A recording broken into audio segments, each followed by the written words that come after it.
The narrative opens in a spacious chamber where a mother, deep in the throes of labor, is in the process of bringing a newborn baby girl into the world.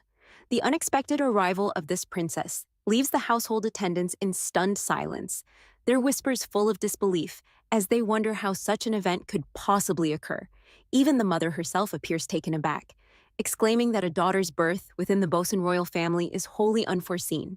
After all, tradition dictates that only boys should be born. In the midst of this commotion, the father strides into the room and, with unmistakable disdain, declares that a worthless being has been produced. At that very moment, a maid steps forward to remind him that the infant bears the mark of Narvel, a portent which, according to lore, seals the fate of all such children to die at the age of 21. With that damning information, the father turns away, leaving as if his disinterest were complete, a living embodiment of indifference.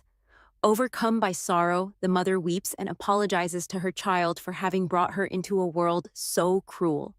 In response, the tiny infant reaches out a delicate hand toward her, a gesture that the maid interprets as a desire to remain close to the Empress.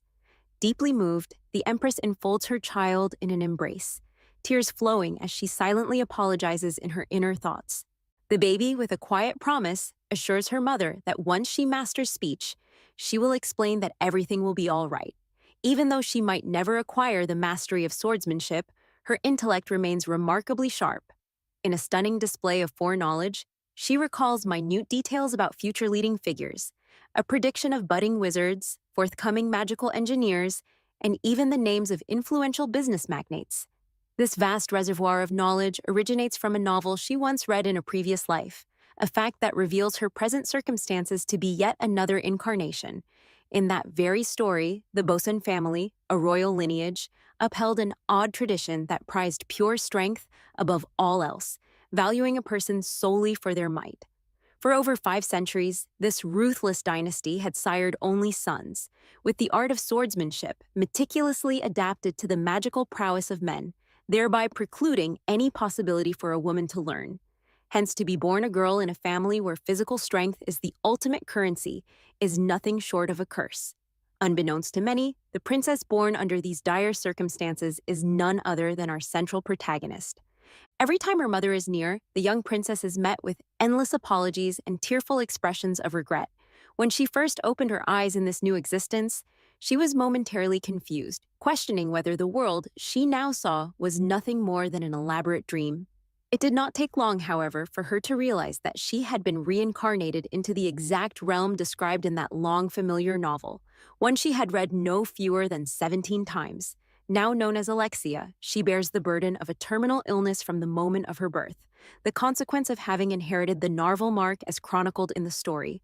The narrative ominously foretells that her life will be cut short at the age of 21, the moment when every grain of sand in her metaphorical hourglass runs out. Until that fated day arrives, however, she is free to lead a healthy and joyful existence, even if it amounts to only 21 years. In a tender moment, she clutches her mother, who inquires in soft tones whether the baby understands her comforting words.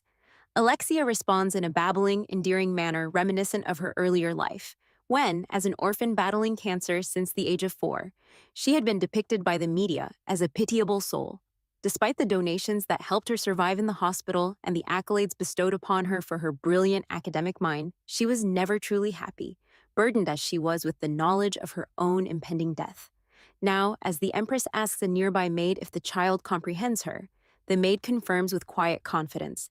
Regarded as a genius by those around her, Alexia laughs and smiles at the compliments, while her mother reassures her that even if she does not prove to be extraordinarily gifted, her health and well-being are what truly matter. With a warm embrace, the Empress declares that this life is a priceless gift. For generations, the Bosun royal family has observed an ancient custom known as the selection ceremony. Much like a traditional Korean ritual, akin to a refined stone-catching game, this ceremony operates on a level far removed from ordinary competitions, especially given that the Bosun lineage is celebrated for its extraordinarily rapid growth. According to the maid's instructions, the princess simply must choose the sword that most calls to her heart, an act that will soon reveal her genius to all during the ceremony. As the maid opens the enormous doors to the grand hall, Alexia is instantly dazzled by the spectacle that unfolds before her eyes.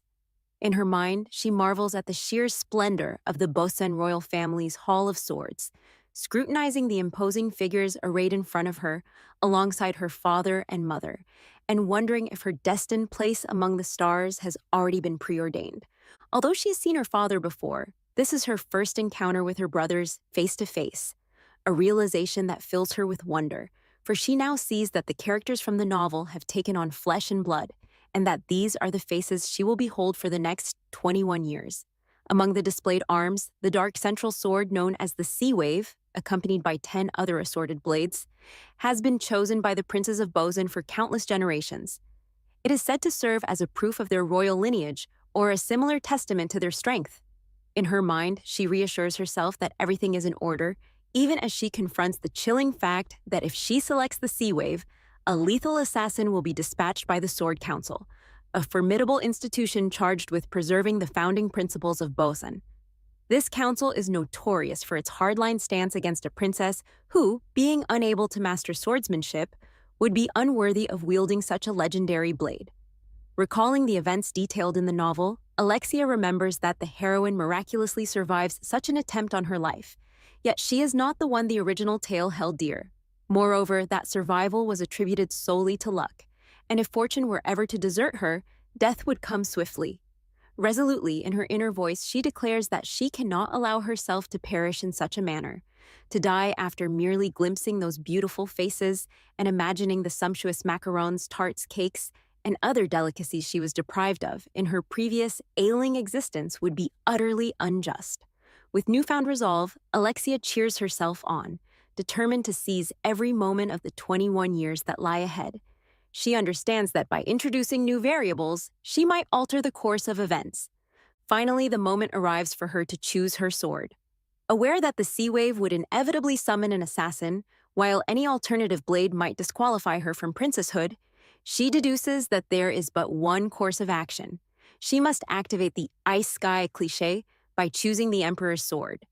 In the realm of the Ice Sky, it is customary to select the cold and aloof father, and that reasoning is hardly unfounded, for he is widely recognized as the Empire's foremost sword. As the moment of decision arrives, Alexia begins to crawl forward, her thoughts darkened by the fear of an impending assassin. Despite possessing all the memories of her previous life, her body remains that of a small child, and her emotions are inevitably intertwined with her physical vulnerability. Steadying herself, she resolves to banish her fears by singing softly, a melody that, in its simplicity, diminishes the terror she feels. At that moment, the Emperor notices the child's odd behavior and inquires about her actions. The servant Kane suggests that perhaps the princess is instinctively committing magical chants to memory. Skeptical, the Emperor questions whether a 1-year-old can indeed memorize such incantations, to which Kane calmly explains that while it is rare, there is a documented phenomenon called innate chanting, a fact recognized by the Magic Federation. Intrigued yet unconvinced about how the Empire's princess might achieve such a feat, the Emperor listens further. Meanwhile, Alexia ascends a flight of grand stairs, marveling at their towering height built for adults, and finds solace in the fact that no assassin has appeared, presumably because she avoided choosing the Sea Wave. Upon reaching the top, she calls out for her parents, her excitement palpable as she clings to the comforting warmth and familiar scent of her father's leg. In that tender moment, her older brother greets her with an admiring comment on her cuteness, and she beams back in return.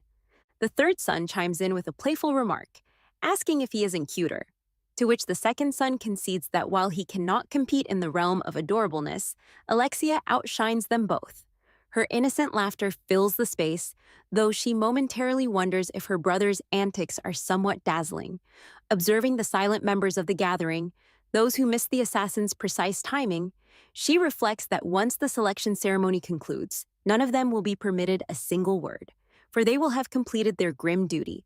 Firm in her determination, she resolves that she is not meant for the Sea Wave, but for the Imperial Sword, a choice that symbolizes her deliberate selection of her father. In a moment reminiscent of the climactic scenes of a romance novel, she speaks a single word and reaches out to touch her father's sword, signifying, with resolute intent, that she has chosen his symbol of power. Acting as her advocate, Kane then informs the Emperor that the princess has indeed made her selection, and when Alexia nods in affirmation, Cain is duly impressed by her capacity to communicate. Observing the unfolding events, Cain inquires why she would choose His Majesty, to which Alexia simply answers with a heartfelt, Mama, Papa. This response causes Cain to chuckle as he turns to the Emperor, affirming that the princess's choice was indeed motivated by the fact that he is regarded as the Empire's mightiest sword. The Emperor, still skeptical, questions whether Cain truly believes a child of only 1 year can converse, but Cain counters that innate intelligence is a rare but documented phenomenon, even in the very young. Insisting on further evidence, the Emperor is soon provided with additional proof as Cain converses with Alexia to verify her understanding. Although the Emperor remains slightly unconvinced, citing his own lack of early verbal ability as a counter-argument, Alexia laughs, firmly convinced that her father was a prodigy from birth, achieving everything he set out to do through pride and obstinacy. Suddenly, Cain playfully asks if she would like to try winking like him. To the delight of those present, Alexia winks one eye and at Cain's gentle urging follows by winking the other. Her mother and older brother burst into laughter at this adorable display, and Cain later reports to the Emperor that the princess winked twice, questioning if this should be accepted as evidence of her communicative ability. Noticing her father's stern glare, Alexia is startled as he shifts, causing her to lose balance for a brief moment before he catches her in a manner so comical that everyone watches in bemused silence. Embarrassed, she covers her eyes, only to be asked by her father for her name. With a shy voice, she replies, Alexia. And he, repeating her name with a slight correction, confirms that she has indeed chosen him as her emblem, a decision that Cain later clarifies by declaring that the princess has selected the sword. Following this, the Emperor officially records the event, announcing that the princess has chosen a sword, and the ceremony concludes safely that day amid resounding applause. In the wake of the selection ceremony, as the festive mood begins to subside, Alexia suddenly feels a wave of dizziness, the very kind that once heralded unconsciousness in her former life. She wonders if this sensation is some form of retribution for having altered the storyline of the novel, a feeling she loathes because it mirrors the agony of her previous existence. Recalling how, in her past life, she had been born frail and ill, perhaps as a consequence of wartime tragedies. She prays fervently for forgiveness, promising that if she survives the allotted 21 years, she will care for everyone without demanding anything in return. In a moment of warmth and tenderness, she opens her eyes to find herself cradled in her father's arms. Cain attempts to comfort her by noting that now that the ceremony is over, she can sleep as long as she wishes. Yet, upon hearing these soothing words, little Alexia begins to cry. She is acutely aware that in the Bosun royal family, where ruthlessness leaves no room for tears, even a baby's sorrow may be deemed a sign of weakness and result in being cast aside. Determined not to succumb to such vulnerability, she summons all her strength and, seizing control of the situation, allows herself to be gently held by Cain. Amid playful banter, Cain jesting about his own comfort and the Emperor retorting with remarks about his lack of muscle, the baby princess is escorted to her private chamber. There, Alexia feels an inexplicable adoration for Lord Cain, finding it amusing that a man with a past as an assassin and a spectral swordsman could also be so kind and meticulous.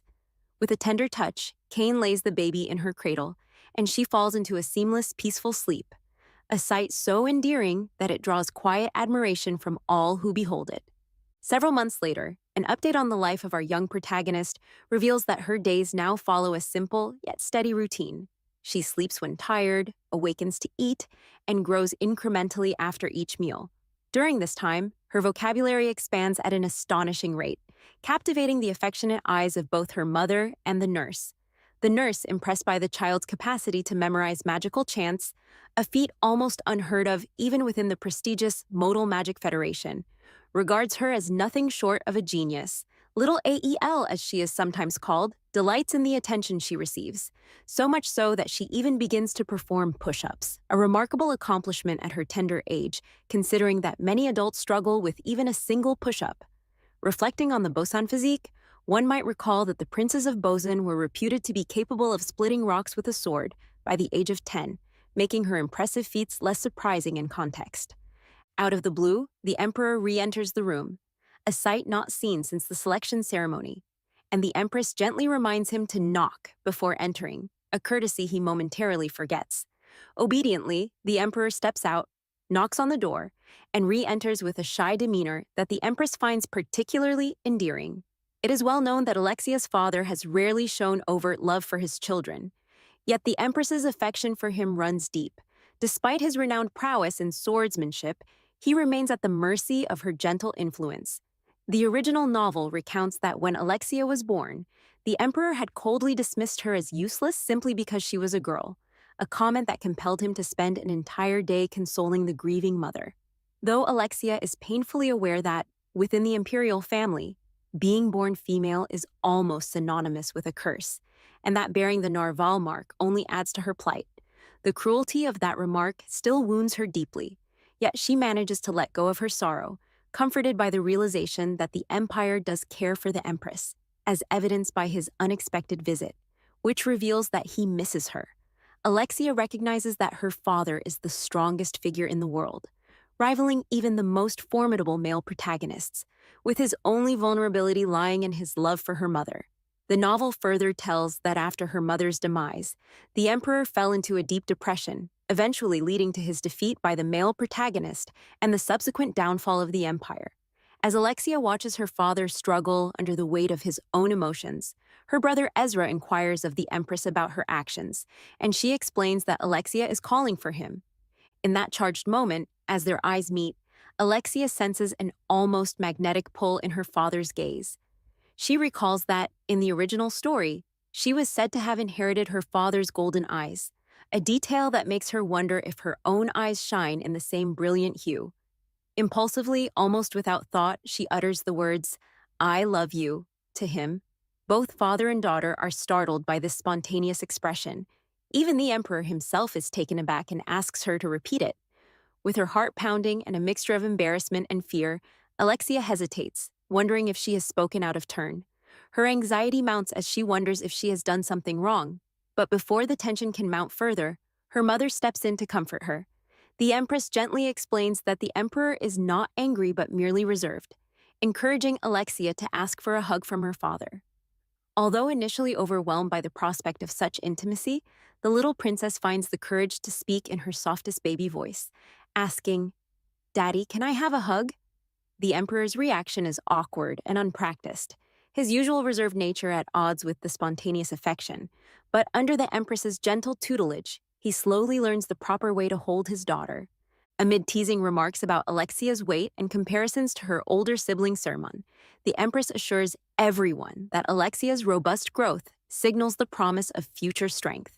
In that moment, cradled in her father's arms, a stark contrast to the abandonment of her previous life, Alexia experiences the warm, enveloping protection of familial love. So moved is the Emperor by this innocent display that he tightens his embrace, his hardened exterior softening just enough for everyone to witness a glimpse of the man he truly is.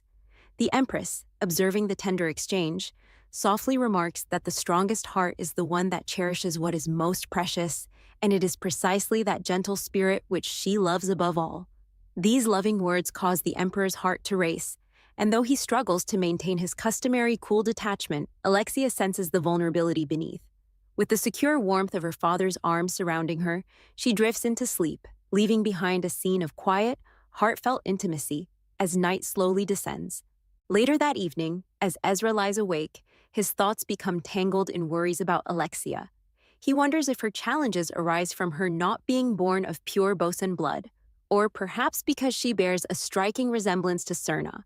More urgently, he frets that she might falter in mastering the critical art of Bosan swordsmanship, a skill so essential that, in their society, a person's worth is measured solely by their strength. Ezra is tormented by the thought that if she fails to rise in the succession competition, she might not be able to stand against external threats. Compounding these fears is the grim foreknowledge of her destined death at the age of 21, a fate that seems inescapable. Yet, even as these uncertainties swirl in his mind, Ezra reminds himself that destiny cannot be altered by dwelling on such dark thoughts. Seeking to distract himself from the heaviness of fate, he rouses Cain and proposes a friendly duel, a customary practice between old comrades to lighten the mood. Time passes swiftly, and even though her previous life was short, Alexia's past is rich with experience. she resolves to make the most of every precious moment left in the 21 years granted to her, convinced that her rapid growth may indeed be a product of her bosun heritage. Although her physical frame now resembles that of a 5-year-old, her ability to communicate with adults has improved markedly. One day, the maid announces that the Empress has come to see her. With excitement, Alexia confirms that she can now walk and even run with only occasional stumbles, thanks to her robust constitution that rarely leaves her injured. During a quiet afternoon tea with the Empress, an important new development is discussed. Lord Kane will henceforth serve as her primary teacher, marking the beginning of her formal lessons. Her mother advises her to remain steadfast in her morals and approach her studies with unwavering dedication. Curiosity piqued, the little princess inquires why Kane, rather than the esteemed Moab, has been chosen to guide her. The Empress explains that Moab is no longer employed by the royal household, a fact that leaves Alexia puzzled since, according to the original narrative, Moab was a venerable educator from a prestigious bosun teaching family who had instructed the princes for generations. Seeking clarity, Alexia turns directly to Lord Kane with her questions. This arrangement pleases her immensely, as she has always cherished the time spent with Kane, not only because he is a master swordsman from a magical lineage, but also because he possesses the ability to wield magic, including the wondrous flying spells that have always delighted her. When Kane arrives at the palace, he greets both the Empress and Alexia with warmth. Overjoyed by his presence, the little princess leaps from her seat and rushes toward him in a joyful reunion. With the Empress soon departing to attend to other matters, Kane is entrusted with caring for Alexia, who immediately seizes the opportunity to ask him why he has been appointed her teacher. In her innocent confusion, she remarks that she had always assumed her teacher would be Moab, the renowned educator from a long line of bosun instructors. Kane, with playful mock indignation, teases her by suggesting that perhaps she cares only for Moab and not for him, even feigning hurt with a few theatrical tears. Yet Alexia sees through his act, a fact that impresses him, and prompts him to praise her as amazing and skilled. Not fully understanding these words, she accuses him of deliberately using difficult language and warns that if he does it again, he will turn into a bad beetle. Amused by her candidness, Kane promises that he will refrain from such wordplay in the future. After their lesson concludes, Kane seeks an audience with the Emperor to discuss the astonishing events of the day. He explains that Alexia has demonstrated a surprisingly mature understanding of the concept of death and remarkably remains composed despite being barely 3 years old. The Emperor, visibly taken aback, struggles to comprehend how such awareness could exist in a child. Kane further reveals that the princess remembers every word spoken since her birth, a fact that compels him to ask if the Emperor truly once called her useless when she was born. With some reluctance, the Emperor admits that he did utter those harsh words, a confession that surprises Kane. He presses the Emperor for an explanation, questioning why such a remark was made given Alexia's current acceptance of her fate. Overcome with guilt, the Emperor confesses that he made the comment because he had believed that a girl could never learn the family's sacred swordsmanship techniques. Kane, however, challenges that notion passionately, arguing that Alexia's worth far exceeds the mastery of any single art. Not wishing to linger on this painful subject, the Emperor abruptly changes the topic, inviting Kane to join him in a sparring match. Although Kane is reluctant, mindful that his primary duty is to teach rather than to duel, the Emperor insists, and soon a brief yet swift exchange ensues. As Kane effortlessly evades the Emperor's rapid attack, a skill honed during his days as an assassin, a quiet chuckle escapes him, hinting that beneath the Emperor's steely demeanor lies a deep well of regret. In the days that follow, Kane visits Alexia daily to impart his knowledge. Although the princess is initially disappointed at the thought that she will never master the art of the sword, she soon discovers a wealth of other subjects to explore. One day, brimming with excitement, she presents Kane with a drawing she made of the Emperor. Ever the gentleman, Kane takes great care to ensure that she feels valued, praising her artwork as so impeccable that it seems as though the spirit of Michelangelo, the greatest artist of the century, dwells within her. Taking his compliment literally, Alexia asks whether there really is a spirit inside her. Laughing gently, Kane reassures her that he was merely joking, and explains that, should any such extraordinary event occur, the Holy Knights would promptly intervene to suppress it. Intrigued, the little princess then inquires if Michelangelo was a bad person. Kane clarifies that the presence of a spirit does not necessarily denote evil. Rather, if a spirit were to possess someone, it would likely be a demonic force, a phenomenon known as possession. The very idea unsettles Alexia, yet Kane goes on to emphasize that there is no cause for alarm because the Holy Knights are ever vigilant. He even suggests that, in time, he might introduce her to some of his acquaintances among them. To his mild surprise, Alexia declines the offer, expressing her belief that it is best not to provoke the knight's ire. Kane is duly impressed by her sharp thinking, remarking silently at how advanced her reasoning is for someone merely 3 years old. Later, after the teaching session, Kane retires to the Emperor's office and presents him with a portrait of the Emperor, drawn by Alexia. The Emperor, in his characteristically brusque manner, dismisses the drawing as trash, a comment that annoys Kane greatly. The Emperor goes on to suggest that it resembles a bland work by an incompetent artist, implying that even Kane's own attempts at art would fall short. In response, Kane clarifies that the drawing is not his work at all, but rather the work of a 3-year-old child. He then carefully points out the unique details in the portrait: the softness of the lips, the finely chiseled nose, and, most notably, the striking clarity of the eyes. Despite Kane's earnest observations, the Emperor remains uninterested and orders him to conclude the discussion.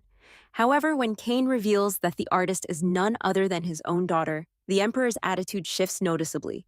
Kane highlights that, although the princess and her father have not shared much time together, she has managed to capture intricate details that testify to her keen observational skills and deep affection for him. This revelation softens the Emperor's harsh stance, and he then teasingly asks Kane if perhaps he is jealous of the love the princess shows him. Unashamedly, Kane admits that he does feel a measure of jealousy, recalling how he had once even threatened the head chef to ensure that the princess's favorite jelly was prepared just right, though he had yet to hear her say, "I love you." The Emperor, overcome by a fit of jealousy himself, slams the table and demands that Kane get straight to the point. Realizing the seriousness of the moment, Kane drops his playful act and plainly states that the princess possesses exceptional talent not only in magic, but also in the field of engineering. This revelation leaves the Emperor utterly flabbergasted. Seizing the opportunity, Kane suggests that the princess would benefit immensely from the guidance of a dedicated mage, a magic teacher who could provide her with a professional education in the arcane arts.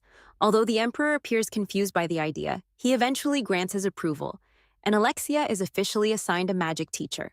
3 months later, Alexia meets her new magic instructor, a formidable mage named Edris. From the moment she lays eyes on Edris, a mixture of familiarity and dread washes over her. There is something in Edris's presence, a subtle, almost eerie aura, reminiscent of the quiet intensity of Wednesday's character, that immediately unsettles the young princess. For reasons she cannot fully articulate, Alexia recognizes Edris at once, and her heart flutters with nervous apprehension. In the original narrative, Edris was depicted as a ruthless, ambitious villain, a first-class mage from the Myril Magic Federation whose reputation was built on cunning intelligence and an unyielding desire for power. In that version of the story, Edris had betrayed her own mentor and seized his position as the master of mages, all in pursuit of establishing a vast empire that would rule the continent. During her rise, she had clashed with the male protagonist, Aaron, who eventually ascended to the throne as emperor. Alexia recalls that no matter how potent Edris's dark magic proved to be, Aaron had thwarted her efforts time and again, and it was ultimately through his interventions that the Narvel curse was cast upon the heroine. Yet even these memories are now blurred, for in her previous life, the heroine's demise had shocked everyone, only to later be complicated by the startling revelation that the heroine was, in fact, a dragon, a twist that no reader had ever anticipated. In this world, dragons are revered as the true masters of magic, regarded as the originators of all magical knowledge, and uniquely capable of nullifying the dreaded Narval mark.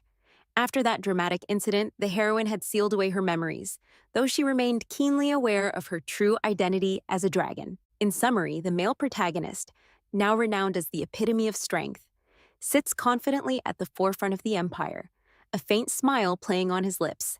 The little princess is fully aware that her life is an intricately woven tapestry, a story so complex that even the strongest female figures might struggle to unravel it.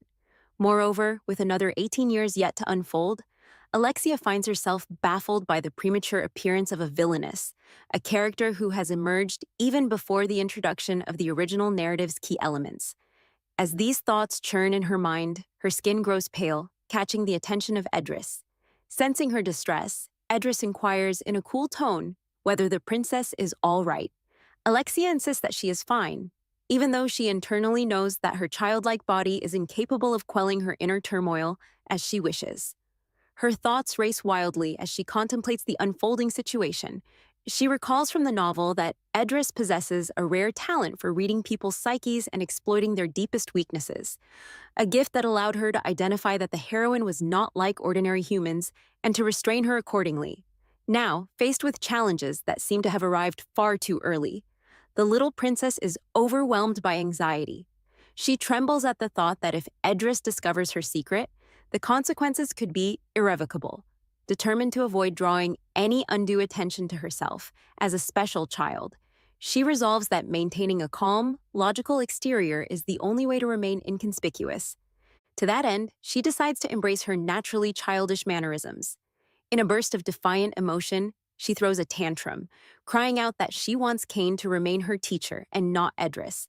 Taken aback by this outburst, Edris's gaze suddenly hardens, sending a chill down Alexia's spine. In that tense moment, the princess recalls that in the original tale, it was Aaron, the male protagonist, who had finally subdued Edris, though his own awakening had been spurred on by unspeakable torture. Edris's unexpected assignment as her teacher is a significant deviation from the story Alexia once knew, and the thought of the repercussions fills her with anxiety.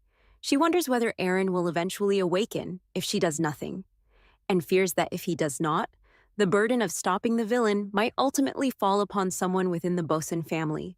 This possibility is deeply unsettling, for it suggests that the narrative is shifting in a dramatic and potentially dangerous way. Confronted with these troubling prospects, the young princess decides that for the time being, it might be best to let events proceed as they will, even as she internally vows to protect her family at all costs.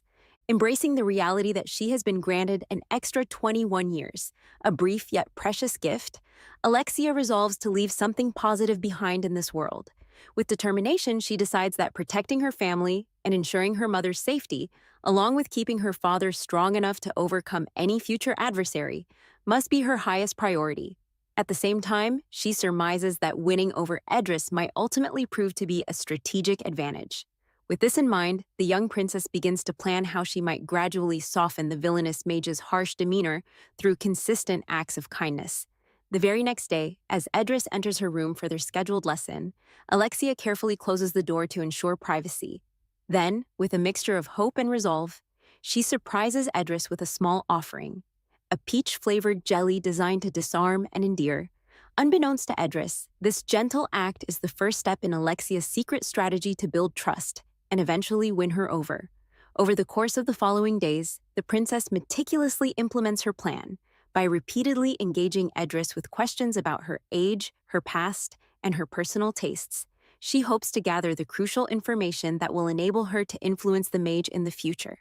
Initially, Edris is taken aback by the intensity of the little girl's interrogation, but she soon begins to answer, revealing that she is 22 years old and was named after a flower that once blossomed in her village. Edris explains that she began studying magic at around the age of 7, and although she professes little interest in food, especially greasy fare, she nevertheless maintains a disciplined regimen.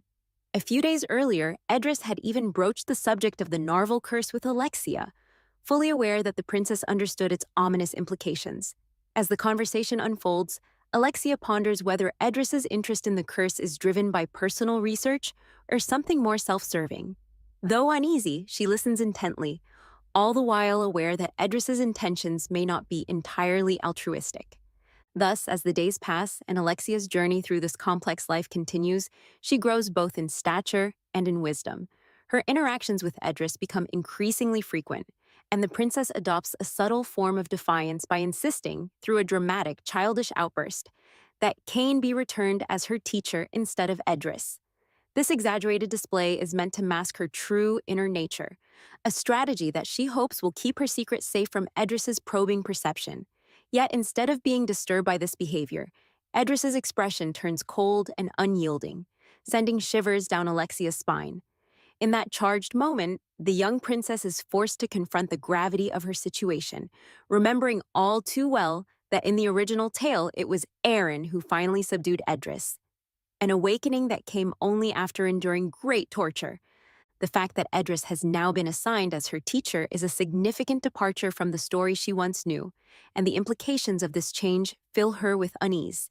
She worries that if Aaron does not awaken, or if he does awaken only to leave the burden of confrontation on the Bosun family's shoulders, then her loved ones may be forced into a deadly conflict with the villainess. This possibility makes her heart race with apprehension, yet she also resolves that, for the time being, it is best to let events unfold naturally, while she quietly prepares to protect those she holds dear. In the days that follow, Alexia embraces her remaining 21 years with a renewed determination to make a positive impact, no matter how brief the time may be. She resolves to use every moment to safeguard her family, and she dares to believe that winning over Edris through genuine kindness might eventually tilt the scales in her favor. With each tender act, such as offering peach-flavored jelly or engaging in heartfelt conversation, she hopes to chip away at the mage's cold exterior.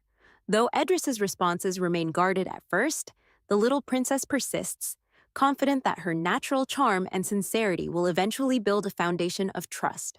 Her strategy is methodical and patient, for she knows that altering the course of fate requires time, effort, and above all, a steadfast commitment to love. And so, as the teaching sessions continue and the shifting dynamics within the palace become ever more intricate, the young princess navigates her extraordinary life with a blend of innocent wonder, precocious intelligence, and careful strategy. With each passing day, she grows, not only in physical stature, but also in emotional wisdom, resolutely determined to use her unique talents in magic, art, and engineering to defy the grim predictions of her past.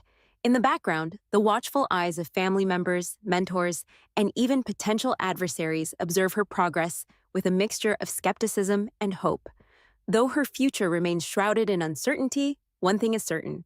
Alexia is resolved to make every moment count, to challenge the cruel dictates of Bosun tradition, and ultimately to leave behind a legacy defined by compassion, resilience, and quiet defiance in the face of fate. "What sort of curse do I have?" Alexia began, explaining that the malediction afflicting her was the very one destined to claim her life when she reached adulthood. In response, Edris inquired of the young princess whether she truly understood the nature of death. Alexia admitted that she was well aware of death's inevitability, and precisely because of that awareness, she was determined to create cherished memories with those she loved, so that when her time finally came, regret would be kept at bay. Shocked, Edris pressed on, asking if contemplating death filled her with dread or sorrow. Alexia acknowledged that indeed it did bring sadness. Yet she maintained that her life itself was a precious gift. In fact, she confided that meeting Edris was also a gift for her, and she silently admitted that, had their encounter occurred 20 years later, it might have been far more terrifying. For that reason, she felt immense relief and gratitude that fate had allowed them to meet now. Almost immediately, Edris's prolonged silence captured Alexia's attention. Glancing toward the mage, she discovered her in tears, an image that left her utterly baffled. Wanting to understand the cause of this unexpected display of emotion, Alexia asked the teacher what had moved her to tears. Yet Edris only turned her head away, murmuring that it was nothing and that there was no need for concern. Still, Alexia found the situation peculiar, remembering that according to the novel's account, such an occurrence was out of character. In the story, Edris was celebrated for her skill in disguise and performance, and these tears appeared to be yet another act. Concluding that Edris must be merely putting on a show, Alexia mused that, had she not been familiar with the narrative, she might have found herself in serious trouble. Nevertheless, the mage eventually broke her silence with a voice laden with sorrow as she implored the princess not to remain calm about death, promising instead to shoulder that heavy, frightening burden together with her. This almost villainous declaration touched Alexia's heart, and she quickly bounded toward Edris to embrace her. At least, that was the outward impression. Inside, Alexia was painfully aware that the woman before her was, in essence, a psychopath whose words should not truly have ensnared her. In a moment of awkward embarrassment, she merely returned the hug, grateful that her genuine emotions remained hidden from Edris's scrutiny. Fortune, it seemed, had ensured that her true feelings stayed cloaked from the princess. In the novel's version of events, Edris eventually exacted her revenge on Wilhelm and ascended to the highest echelon of the Myril Federation as the Master of Mages. Yet her journey was far from smooth. Many of Wilhelm's loyal followers among the mages persisted in their opposition, and being branded a traitor for slaying her own teacher served only to undermine her authority. At that time, Edris had but one recourse. She had to externalize the inner turmoil festering within her. By channeling her overwhelming magical abilities, she gradually expanded her power base, winning the recognition of both the mages and the members of the Magic Federation. Ironically, the only moments that brought her genuine joy were those filled with warfare and conquest, which ultimately became the sole purpose of her existence. This, then, is the story of the nefarious Edris, a narrative which RMC now understands must never be taken at face value simply because of Edris's warm and inviting exterior. Soon afterward, the scene shifted to show Edris in the role of teacher, instructing Alexia in the ways of magic. After concluding her lecture, Edris closed the book and announced that, from that moment forward, they would approach magic with the utmost seriousness. She reminded the young princess that, though she was still very young, her environmental circumstances differed greatly from those of children in the Merodio Federation. Reassuring her, Edris explained that although magic might initially seem strange and even intimidating, it was far less daunting than it appeared. Over the course of the following 6 months, Alexia made remarkable strides.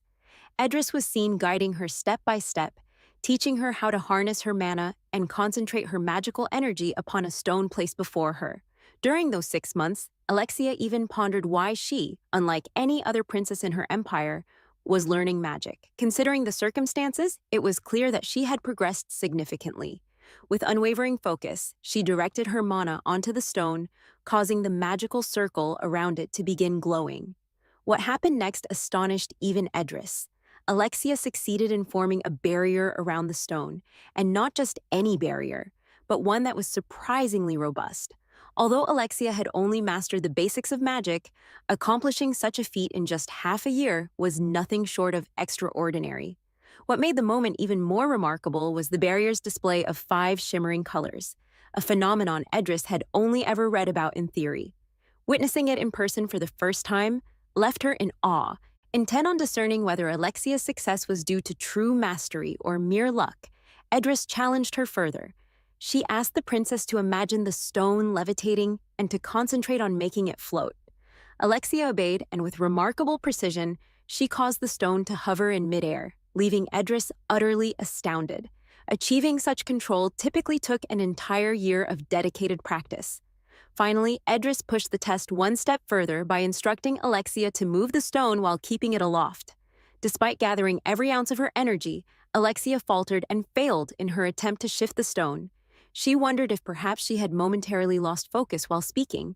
Even so, the process had brought her joy, and she eagerly asked Edris if she could try again.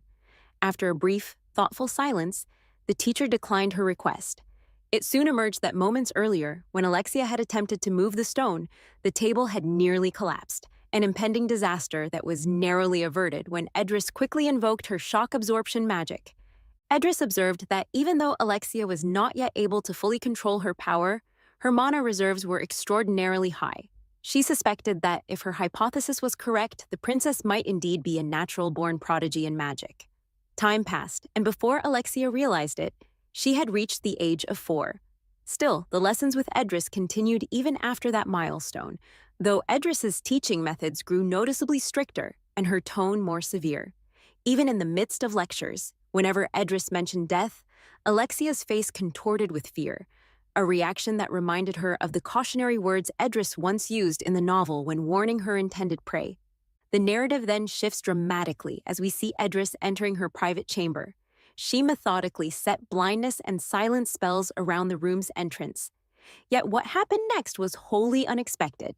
Clinging to her pillow, Edris suddenly screamed about how irresistibly cute Alexia was. So much so that the sheer cuteness had overwhelmed her mind. She marveled at how such overwhelming adorableness could captivate someone like the prince. After a moment of frantic exclamation, she managed to regain her composure and calm herself.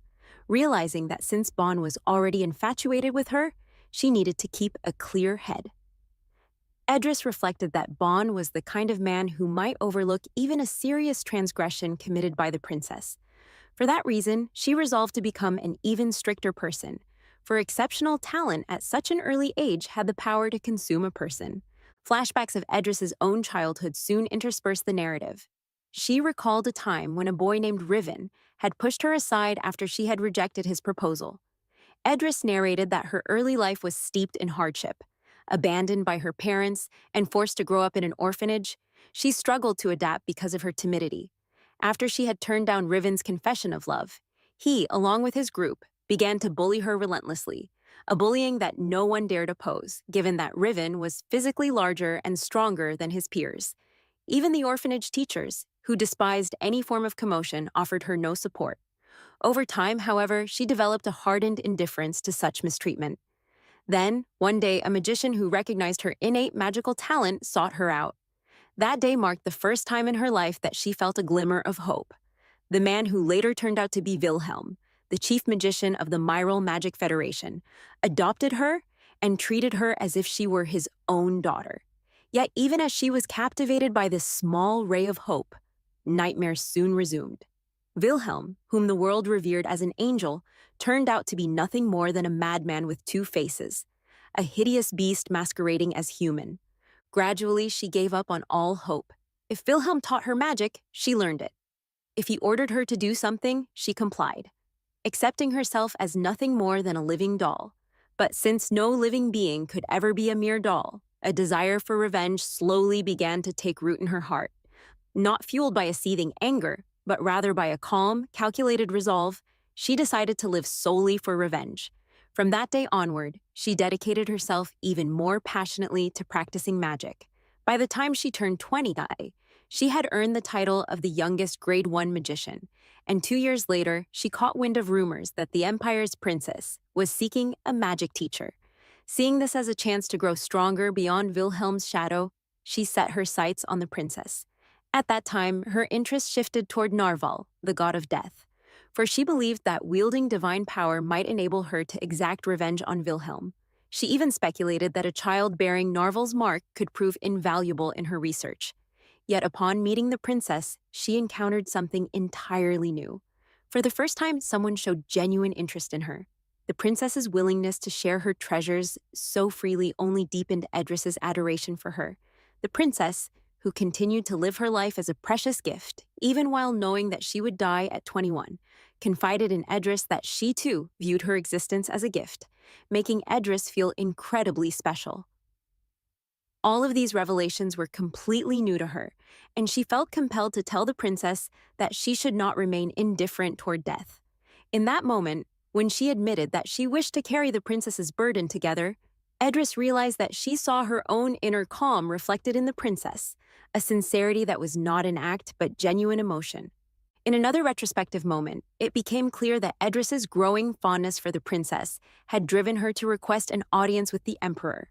This meeting occurred on the day when the princess's tender words had moved Edris to tears. After her emotional encounter with the princess, Edris met with the emperor and informed him that Alexia possessed the potential to become an outstanding wizard. However, the emperor was not particularly amused by this claim, remarking that her potential was obvious given her bosun blood. Hearing this, Edris found herself momentarily speechless. She knew that, on the surface, the emperor was notorious for his indifference toward the Soul Princess, primarily because she could not master the Bosan Empire's swordsmanship. Yet this time, his words carried a subtle hint of pride. In response, Edris informed him that some expenses might be incurred during her training, only for the emperor to dismiss her concerns, instructing her to consult Cain about such matters. Still, she could not shake the thought that the emperor had assigned an aide to the princess, which led her to believe that he too secretly adored Alexia, something he had not yet acknowledged. Seizing the moment, she even inquired whether the emperor was interested in learning about the extent of Alexia's magical talent, asserting that in the realm of magic, raw talent was more crucial than anything else.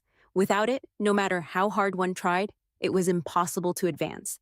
As Edris began to explain the importance of magical talent, the emperor reminded her of her own position. After all, this was the empire of swordsmanship, where even modest achievements in martial arts were deemed more significant than magical prowess. She thanked him for his time and prepared to leave, but was unexpectedly halted by Ezra, who asked her whether the princess was truly happy. Edris affirmed that she was indeed happy and doing well, a question that took Edris by surprise, for it was the first time anyone had ever asked if a child was happy rather than simply assessing their talent, survival, or potential to become an exceptional wizard. In her ensuing conversation with the Emperor, Edris confidently refuted the rumors that he harbored any ill will toward the princess, insisting that such claims were entirely unfounded. When she pressed him on why he had not taken measures to silence these persistent rumors, he dismissed the idea as absurd, his resolute demeanor indicating that he simply did not concern himself with gossip. Silently, Edris agreed and, with respectful farewells, left the meeting acknowledging his unyielding indifference to baseless hearsay. A few days later, representatives from various factions converged in the imperial capital to celebrate the upcoming birthday of the emperor. The city teemed with countless visitors drawn by the grand event. Inside the palace, the empress busied herself with adjusting the emperor's cape, advising him that under no circumstances should he show any sign of irritation, regardless of how tiresome the conversations might become. After all, this was a critical diplomatic occasion. "I'm sorry, miss, but I suppose Mr. Chad isn't exactly known for controlling his ruthless aura," she chided, urging him to promise that he would maintain decorum, to which he nodded cutely. In truth, the emperor found the event dreadfully boring and longed instead to be engaged in swordplay. Meanwhile, the ladies at the banquet whispered excitedly about how attractive he was, even fantasizing about preserving his portrait as a treasured family heirloom. Outside, Alexia was in the garden, happily plucking flowers, when her nanny rushed over only to discover that the princess had soiled her clothes. Yet Alexia quickly allayed her nanny's concerns by showing her a radiant flower she had picked from beneath a tree. With a graceful flourish of her magical ability, she made the flower shine even more brilliantly, filling both of them with delight. She then presented the adorable flower to the nanny, evoking an emotional response. Alexia recalled that ever since her reincarnation, the moment she was able to move independently, she had spent her days running everywhere, a stark contrast to her previous life. Now inhabiting her child's body, she could walk and run without the debilitating heart palpitations that had once plagued her, a fact that filled her with pure joy.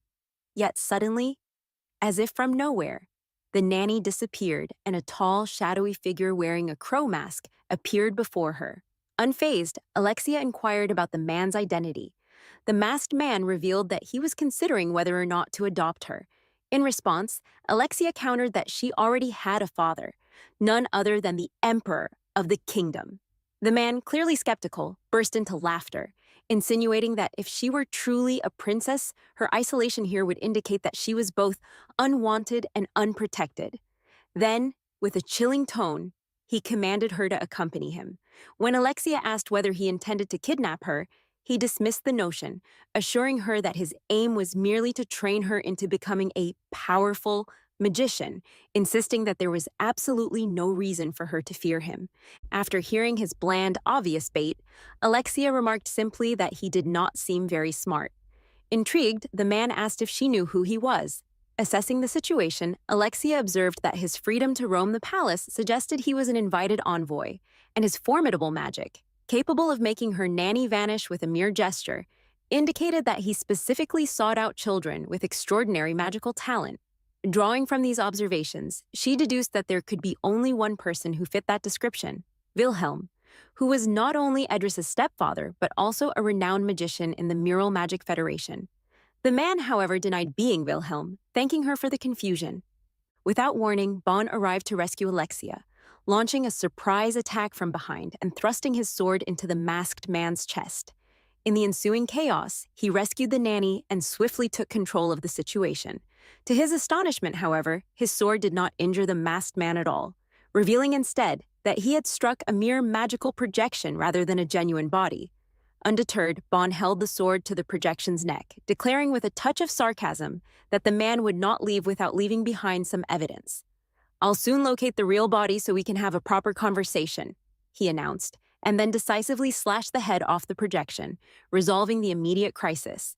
Turning his attention to Alexia, who had remained remarkably calm despite her tender age, Bon asked if she had been frightened during the confrontation with the masked man. Alexia replied confidently that there was no need for fear because she knew her teacher, Bon, would always save her. Moved by her words, Bon became emotional and wrapped his arms around her tightly. Even in that warm moment, she playfully teased him, remarking that he did not have to use such cool, dramatic words while swinging his sword so fiercely. Bon feigned a note of sadness, but Alexia reassured him that regardless of his theatrics, he looked impressive, and she hugged him again. Later, she asked Bon whether the masked man who had attempted to abduct her might be Wilhelm. Bon reassured her that although the man's identity was currently unknown, he would soon uncover it. With that assurance, he summoned the knights to guarantee Alexia's safety and resumed his patrol. The princess then decided to return to her previous activity of playing with flowers, realizing that one advantage of being in a child's body was the ability to quickly forget even frightening events. She gathered more blossoms and fashioned a ring for her father, even though her nanny explained that he was presently busy with a banquet. Determined, Alexia resolved to go to the palace to see her father. Upon arrival, a guard stopped her at the entrance, failing to recognize her as the princess, remarking in a tone reminiscent of asking a principal to show their identity card. Undeterred, Alexia declared firmly that she was indeed the princess of the Bosan Empire. For a moment, the guards appeared confused, and Alexia suspected they might be joking with her. To her astonishment, however, they instead warned her against pretending to be the princess, cautioning that such impersonation could bring severe consequences. Confused by their inability to recognize her, yet understanding that she was not well known, Alexia instructed her nanny to lower her down. Raising her voice, she demanded that the guards state their names and affiliations. Despite her insistence, the guards continued to ignore her. Persistently, Alexia asked whether it was customary in Bosia to disregard the princess's words, mocking them by pointing out that even the knights in charge of palace security at the banquet hall failed to recognize a member of the royal family. She reminded them that if they did not recognize her face, they should follow proper protocol by reporting to their superior to verify her identity, hoping this would finally convince them that she truly was the princess.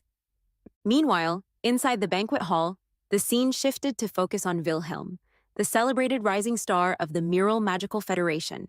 Aware that many eyes were on him, Wilhelm understood that every action would affect his reputation, so he chose his words with great care.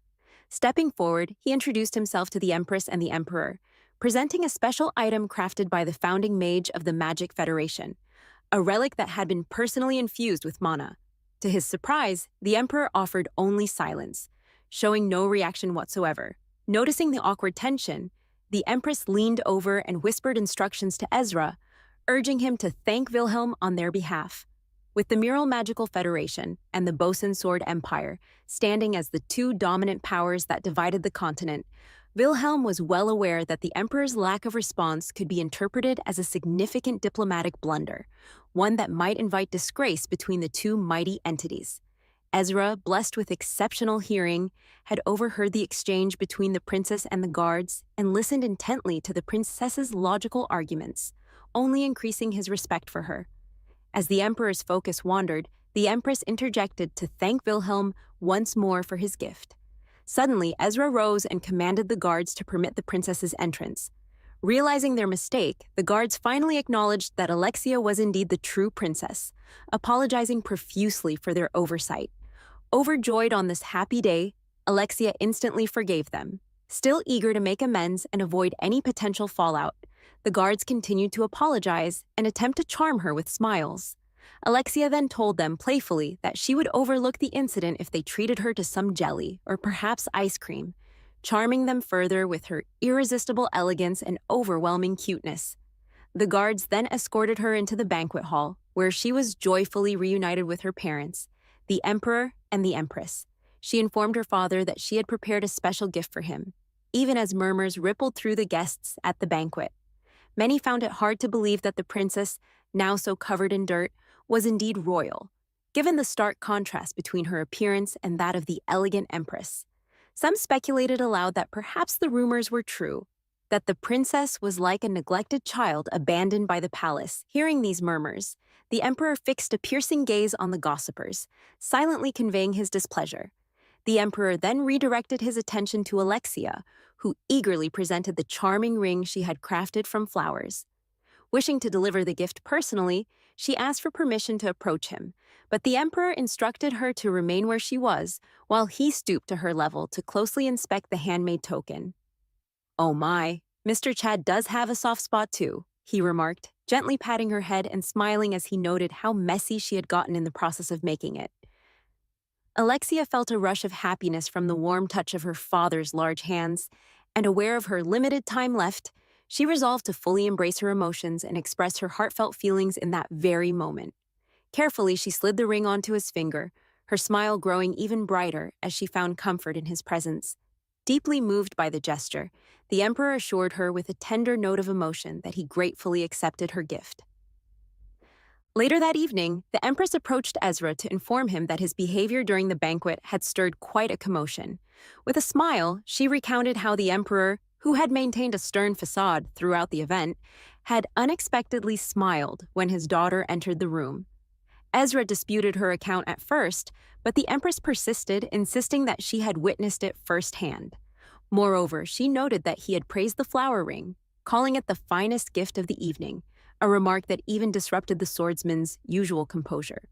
This left Ezra pondering whether he, too, might secretly care for the princess. Soon after, CNA notified Ron that because of the emperor's birthday celebrations, important diplomatic matters had been neglected, meaning that in the coming months they would be burdened with numerous tasks and would not have the opportunity to visit the young princess. The emperor's reaction was immediate. He flinched briefly before taking the empress's hand in a tender gesture, kissing it gently before retiring for the night, fully aware that his demanding schedule would soon whisk him away from these intimate moments. A few days later, the emperor paid a visit to Alexia. Upon seeing him, the princess rushed to greet him with the joy of a long-awaited reunion. The emperor affectionately mentioned that they had only met the day before, but Alexia expressed her disappointment, noting how rarely he visited her room. The emperor explained that both he and the empress would be occupied with work for some time, meaning they would not be able to visit her often. Alexia's face fell as she anxiously inquired when they would return. Ezra reassured her that they would come back before her birthday. In her innocent counting on her little fingers, she realized that 8 long months remained until her birthday, an eternity during which she would miss them terribly. Despite this, she declared how much she would miss them, and Ezra, with a gentle smile, teasingly asked if she truly desired to see them that badly. Alexia's reaction was spontaneous and pure. She began jumping and stretching her arms, affirming with all her heart that she would miss them immensely and was eagerly awaiting their return. Witnessing her deep affection, the emperor felt his heart swell. Initially, he opened his arms to embrace her, but then hesitated, instead gently patting her head and assuring her that he would do his best to return quickly, especially for her sake. As he departed, the father's heart was softened by his tender kiss on Alexia's head, a gesture that finally revealed the depth of his love for her. After leaving Alexia, Ron walked toward the carriage with Bon at his side, unable to resist asking what the princess had said to him. The emperor recounted Alexia's heartfelt plea for his swift return, emphasizing how much she would miss him. Bon, feeling a pang of jealousy deep inside, quietly lamented that he had never received such expressions from her. The realization that he was losing in the contest for Alexia's affection weighed heavily on him. Ron, in a casual remark, mentioned that he had never seen Bon in that light, which only wounded Bon's pride further. Frustrated and in need of an outlet for his pent-up anger, Bon resolved to direct his ire elsewhere. Fixating on Wilhelm, the individual suspected of having attempted to abduct the princess in the palace courtyard, Bon decided that once he collected enough evidence to implicate Wilhelm, he would confront him personally, both to achieve justice and to release his own frustrations. 8 months passed, marking the arrival of Alexia's 5th birthday. On that day, she dressed in a stunning red gown that accentuated her charm and grace in her boson body. In a manner reminiscent of a significant growth spurt in our own world, 5 years had passed in what seemed like a blink, making her appear nearly 8 years old by earthly standards. She now expressed herself with remarkable clarity and had grown accustomed to her physical form, despite the inescapable truth that her remaining days were numbered. On the surface, everything seemed relatively joyful, even on her birthday, though there was still no word from her parents, who must be occupied with pressing matters. Her nanny stepped in admirably to celebrate the occasion, striving to fill the void left by her parents' absence, and together they shared moments of genuine happiness. As night descended and the clock neared 11:55 p.m., marking the final moments of Alexia's birthday, she anxiously awaited her parents' return, feeling a mixture of hope and resignation. Finally, the young princess decided to light the candles on her enticing cake. With a graceful wave of her magical ability, Alexia effortlessly ignited every candle on the cake. Closing her eyes and with a heart full of longing, she made a heartfelt wish that her next birthday would be celebrated in the company of her parents. Her nanny gently reminded her to blow out the candles before midnight struck, but Alexia insisted there were still 30 precious seconds left, clinging to the hope that her parents might arrive in time for the cake-cutting ceremony. Miraculously, as if answering her earnest wish, the doors swung open and Alexia's eyes lit up with joy as she saw her father standing there, a timely appearance that filled her with both happiness and relief. Yet her joy turned to worry when she noticed her father was covered in dirt and blood. Suddenly, the Empress entered the room, scolding Ron for failing to clean off the blood and inadvertently frightening Alexia. The Emperor dismissed her concerns with a suggestion that perhaps she might not be fit to be a Bosan if she was so easily startled, adding that he had rushed to her birthday because he could not spare the time to clean himself. The Empress then approached Alexia, enveloping her in a warm, apologetic embrace that prompted the princess to return the hug tearfully, grateful for the comfort. Soon after meeting her parents, Alexia drifted off to sleep in her mother's arms. The next morning, Alexia awoke to find her father reading in her room. Calling him Dad, affectionately, she moved toward him, only to be scolded for her informality. Apologizing, he explained that a certain degree of formality was necessary.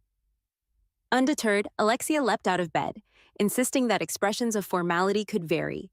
She then asked if she might call him Dad in private, a request he happily granted. As their conversation continued, Alexia proudly declared herself a 5-year-old princess who cherished dignity and grace. Her father gently stroked her head, remarking that she was still just a child who had cried much the previous day. Gazing at him lovingly, she expressed her happiness at having him there and asked if he had stayed in her room all night. He admitted that he had been too tired and had inadvertently fallen asleep. Recalling a passage from a book that described mana within the body as vast as the universe, and knowing that he once fought for 2 weeks without sleep, Alexia wondered aloud what might have caused him to sleep so deeply the night before. Smiling, she expressed a wish that he could be that tired every day so they might spend more time together. Hearing her words, her father realized just how clever she was. Although Alexia soon reconsidered the intensity of her request, she then asked if he could at least be tired on one day each year on her birthday, reminding him that she had only 16 birthdays left before she turned 21. Suddenly, sensing a slight shift in the Emperor's mood, she wondered if she had perhaps complained too much, asking if he was angry because she had requested him to stay for 16 instances. Ron stood up and gently suggested that perhaps Edris should give her another math lesson, emphasizing that 16 was such a small number and certainly not too much to ask. He patted her head in a comforting gesture, then took her small hands in his and told her that everything about her, from merely looking at her to holding her hands, brought him calm and joy. Overwhelmed by these seemingly trivial moments, Alexia began to cry once more. After calming down, she asked her father about her mother. He explained that her mother had needed to leave early that morning for a financial meeting with Duke Ross. Noticing that the Emperor was dressed for travel, Alexia inquired if he, too, was headed somewhere. The Emperor informed her that they were bound for the Arena Palace because that very day she would move there, and he would escort her personally. The Arena Palace was traditionally the residence for young members of the imperial family once they turned 5, a place where they began their political lives. Although Alexia's primary focus was on reuniting with her brothers, whom she vividly remembered from the selection ceremony, in that moment only the third Prince Riven resided in the palace, while the other princes were away on their respective duties and training. In a historic turn of events, one not seen in 500 years of Bosan history, Alexia, a little girl, was now being escorted by the Emperor himself to the Arena Palace. Upon their arrival, they were greeted by Selena, the palace's chief steward, who remarked warmly that it had been a long time since their last meeting. Selena inquired whether the Emperor had personally escorted the princess, to which Ron responded affirmatively. Displaying natural grace, Alexia bowed and introduced herself to Selena. However, Selena quickly interjected, gently advising her not to bow before a steward, reminding her that as a princess, she need not show such deference. Alexia clarified that her bow was not due to his station, but rather in gratitude for the fact that he had saved her father 10 years ago on the Hill of the Sick. Selena was taken aback that Alexia knew of that incident. Long ago, during a crisis, she had heroically thrown herself into battle to rescue the emperor, slaying 37 enemies and earning the Silver Star Medal, though she had modestly declined the medal ceremony meant to honor her father. That very act was why Alexia had bowed, as a token of the respect Selena rightfully deserved. An exceptional swordswoman in her own right, Selena had commanded one of the strongest brigades, the Black Whale, and after rescuing the emperor, she had sustained severe injuries that eventually led her to become chief steward. Modestly, she downplayed her past heroics, insisting that it had all happened long ago and did not merit such recognition. But Alexia wisely countered that true honor does not diminish with time, and as a princess, she wished to acknowledge and honor Selena's dedication. Struck by the princess's wisdom and regal bearing, Selena realized that the rumors she had once heard about Alexia were indeed unfounded. She noted that Alexia was exceptionally precocious for a 5-year-old, exuding a regal demeanor far beyond her years. After this touching interaction, the emperor informed them that he must depart for a national meeting and entrusted Selena with the care of his daughter. As he left, Selena found herself pondering the unusual behavior of the emperor. It was unlike him to personally escort someone to the palace or refer to Alexia as his daughter, rather than merely a princess. She worried that this unprecedented display of affection might leave him vulnerable. Meanwhile, another charming character made his entrance, the third Prince Riven of Bosun. With dramatic flair, he leaped from the upper floor, proclaiming that his longtime rival had finally arrived. Selena scolded him for his habit of jumping from the upper floor, reminding him that such conduct was beneath the dignity of a prince. Riven retorted, highlighting that Sir Voss had once remarked that as long as one was skilled with a sword, nothing else truly mattered. Sir Voss, Selena's husband and one of the prince's sword instructors, watched the scene unfold. On closer inspection, Alexia observed that Riven did not appear much older than she did. His height was only marginally greater, even though his body seemed more mature for a 9-year-old. She wondered whether his mind was still too childlike to keep pace with his physical growth. Initiating conversation, she remarked warmly that he looked as cute as always. Riven, with curious eyes, asked if she recognized him. Alexia affirmed, recalling their first meeting during the selection ceremony. Riven chuckled in amusement, surprised that she remembered, and then accused her of lying about a particular moment from the ceremony, when he had asked his brother if he was cuter than her. Incredulous, Riven challenged her to prove it, but Alexia confidently turned the tables, insisting that it was Riven who simply did not remember. Taken aback, Riven asked how she knew. Alexia explained that his very expression betrayed a lack of recollection. Changing the subject, she then inquired about his strength, having heard tales of his prowess, and Riven confidently replied that his strength was unmistakable. Alexia then shared a surprising insight, that strong individuals sometimes struggled to recall their past. Reassuring him with a warm smile, she complimented him, calling him both strong and cool. The unexpected praise caused Riven to blush with delight, and he promised to introduce her to a friend next time. Observing this exchange, Selena found it hard to reconcile the typically combative nature of the third prince with the unusually gentle behavior he exhibited around Alexia, and she wondered just what sort of princess could have such an effect on him. A few days after Alexia's arrival at the Arena Palace, although her residence had changed, her daily routine remained largely the same, save for one notable addition. During a teaching session with Sir Voss, the Bosun swordsmanship instructor, a special teacher was introduced. He explained to Alexia a perplexing restriction. As a princess, she was forbidden from learning blow-in swordsmanship, and as a Bosun, she was precluded from studying any other form of swordsmanship. Instead, he suggested they merely play house. Overhearing this, Selena immediately chastised Voss for his frivolous remarks with the princess, firmly reminding him that their focus should remain on the rigorous practice of swordsmanship and not on silly antics. She further reproached him for losing track of time, which had consequently delayed Riven's training session. Alexia watched nervously as Selena delivered this stern lecture to her husband, feeling quite intimidated by the intensity of her anger. Suddenly, Riven burst into the room in his characteristically rushed manner, insisting that he wasn't late due to forgetfulness, but rather because he had been held up by Sir Voss's playful distractions. With a characteristic smirk, he added that he was not late simply because he had intended to be, joking that he was delayed by a little creature perched on his shoulder. Riven then introduced Alexia to this curious animal, resembling a honey badger, and explained that it was the friend he had mentioned earlier. He boasted that this small creature had once fearlessly taken on a lion and emerged victorious. As Alexia looked at the animal, she realized that she had seen it before in a documentary during her previous life, remarking that such a remarkable, honey badger-like being might one day change her life. Who exactly was this mysterious animal? Or, more precisely, what was the nature of this strange creature, and how might it influence Alexia's future? Stay tuned for the next part.